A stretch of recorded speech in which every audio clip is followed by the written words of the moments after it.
Қайырлы күн. Осы видеода арықтаудың 5 жолын айтамын және әрбіріне тоқталып, плюс-минустарын түсіндіріп айтатын боламын. Мен Қазбек қызы Меруерт, салауатты өмір салты және дұрыс тамақтануды қалыптастырудың дипломдалған маманымын, сертификатталған диетологпын. 1000 жарымнан аса әйел адамдарға арықтауға көмектестім.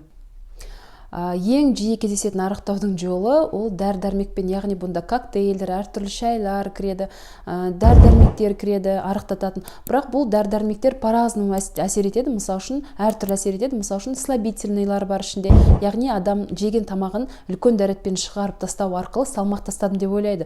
Ал шын мәнінде бұл кезде денсаулығына керекті, ағзасына керекті әртүрлі микроэлементтер кетіп қалады, су кетіп қалады, соның нәтижесінде ағзада обезвоживание болады, қоректік заттардың жетіспеушілігі болады. Одан кейін бұндай дәрі-дәрмек коктейльдердің тағы бір әсер ету жолы ол гормональный болуы мүмкін. Маған мысал үшін марафонға көптеген қыздар келеді салмақ тастауға. Осындай гормональный әртүрлі дәрі-дәрмектер, коктейльдер жәнегі арықтататын осындай бірдеңелерді ішкеннен кейін байқауымша көбінің салмақтарының түсуі өте баяу болады. Басқаларға қарағанда кейбіреулердің тіпті мүлдем түспей қояды. Одан кейін тағы жәнегі осы дәрі-дәрмектердің әсер ету жолы ол тәбетті басып тастайтындар бар.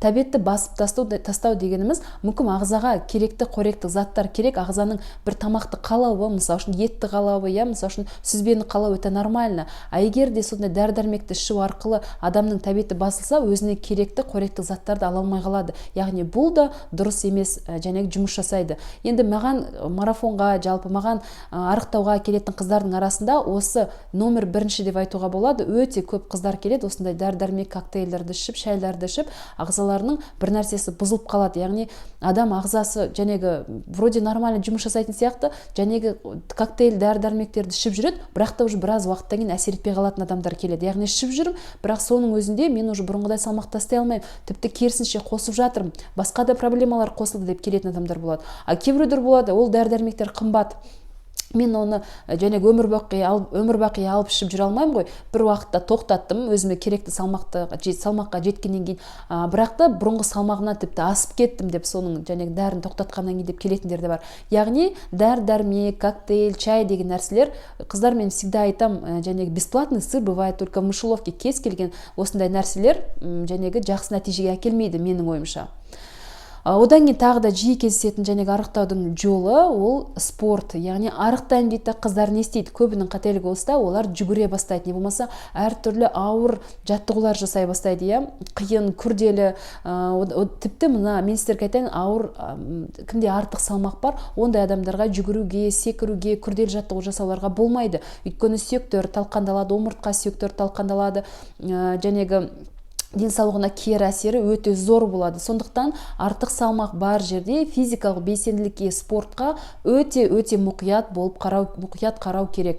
Одан кейін мен тағы байқағаным, осы спортқа қатысты арықтаймыз дейді, қыздар не істейді? Өте күрделі және интернеттен басқа жақтан қарап алады да, пресске арналған жаттығулар жасайды. Шын мәнінде қыздар пресске арналған жаттығуларда өте талғампаз болу керек, әсіресе әйел адам үшін. Өйткені бұл пресске арналған жаттығулар өте қалай айтсам, еркек адамдарға арналған көбінде әйел адамдарға емес, өйткені ішкі органдарын итеріп тастайды, маткасын итеріп тастайды, опущение болады осындай жаттығулардан кейін. Сондықтан негізі мен марафонмен қатысатын қыздарға белгі арналған жаттығу берем, только бұл щадящий, яғни әйел адамдарға арналған болу керек. Интернеттен көрінген жаттығуды алып арықтаймыз деп жасай беруге, пресске арналған күрделі жаттығулар жасай беруге, жүгіруге, секіруге мүлдем болмайды қыздар. Артық салмақ бар адамдарға. Артық салмақ бар адамдарға жаттығу жағынан, физикалық белсенділік жағынан өте мұқият болу керек. Мұнда сауаттылық болу керек бірінші очередь қыздар. Сондықтан артық салмақтан арыламыз деп, арықтаймыз деп жүгіре беру, секіре беру, кез келген күрделі жаттығуды жасай беру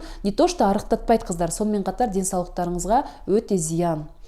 Тағы да қыздар үшінші өте жиі кездесетін жәнегі арықтаудың жолы ол қатаң диеталар. Қатаң диеталар тоже неэффективны қыздар. Өйткені диетаны білсеңіздер, әрине дәрігер назначить еткен диета болмаса, диетаның басы бар және аяғы болады. Неліктен қыздар? Өйткені әдетте бізде БЖУ дейміз ғой, белки, жиры, углеводы, ақуыз, көмірсу, майлар болу керек, сбалансированный питание, яғни күнделікті біздің өмірімізде, тамақтануымызда жәнегі ақуыз, көмірсу, майлар болу керек. Ал диеталарды көбінде қыздар осының біреуін алып тастайды, осы элементтің біреуін. Соның нәтижесінде ағзамызға қоректік заттар толыққанды бармайды, денсаулығымызға зиян. Жәнегі одан кейін диетаның тағы бір минусы, қыздар, диета психологиялық тұрғыдан өте ауыр болады, өйткені ограничениялар қатты болады. Калорияның несі нормасы өте төмен болады, нормадан әлдеқайда төмендейді. Яғни адам өзінің нормасынан төмен жегеннен кейін ол ұзаққа бармайды. Өзі адам ойлайды басында, мен ұстаймын, мен бүйтем деп сөйтем деп, бірақ та оны диетаны бастаған кезде ол күрделі болған сайын біреу 3 күн шыдайды, біреу 1 апта шыдайды, біреу 10 күн шыдайды, бірақ та оның по-любому және шегі болады да, адамның шыдамының да, адамның күш жігерінің да, ерік жігерінің да, яғни сила волясының да өзінің жәнегі таусылатын жері болады, қыздар. Сондай кезде адамда не болады? Адамда самооценкасы төмендейді. Менің қолымнан келмейді, я слабовольная деп өзін жек көру, өзін жәнегі құрметтеуі төмендеуі, самооценкасының төмендеуі осы әдетте диеталардан кейін болады, қыздар. Негізі шын мәнінде диетаны адам өмір бақи ұстап жүре алмайды, және ұстап жүруге де болмайды. Сондықтан салмақ тастау процесі әдетте сәтсіз болады диеталармен. Диетаның түрі көп, қыздар, интернеттен ашсаңыз түрі бар. Бірақ диетаның ең бір минусы, ол жәнегі өмір бақи ұстай алмайсыз. Диета бір күн бітеді, сол кезде сізде қайтеді жәнегі шыдап жүресіз, тамақты жеу процесі одан да қарқынды болады. Сіз алдыңғы салмағыңыздан да асып кетуіңіз мүмкін. Бір минусы сода, жәнегі диетаның. Одан кейін тағы бір минусы, қоректік заттар ағзаңызға керекті, күнделікті, сол бармайды. Яғни қоректік заттар бармағаннан кейін ол кожаға, шашқа, денсаулыққа, көңіл күйге барлығына әсер ететін болады, қыздар. Самооценкаға әсер етеді диета әдетте. Маған келеді қыздар, мысалы үшін менің жәнегі сила волем өте төмен деп, неге деп сұрай келе, жәнегі белгілі болатын нәрсе, диета ұстаймын, аяғына дейін бара алмаймын деп адамның самооценкасына қатты жәнегі жаман әсер етеді екен, қыздар. Сол жәнегі диетаның басты минустары осыда, қыздар. Яғни адам оны ұзақ мерзімде ұстап алып кете алмайды. Оның басы бар, аяғы бар. Аяғы болған жерде срыв болады, алдыңғыдан да көп жеп қою болады, зверский аппетит болады, сөйтіп адамның салмағы бұрынғыдан да әдетте өсіп кетеді. Одан кейін тағы бір жәнегі арықтаудың жолы, бірақ енді бұл сирек кездесетін нәрсе, бірақ дегенмен де менің тәжірибемде кездесті сондай қыздар. Жәнегі салмақ тастаймыз деп қыздар клизма жасайды екен. Клизма дегеніміз енді денсаулыққа өте қауіпті деп айтсам болады, өйткені шектің қырындыларын қыздар жәнегі шығарып тастайды, я.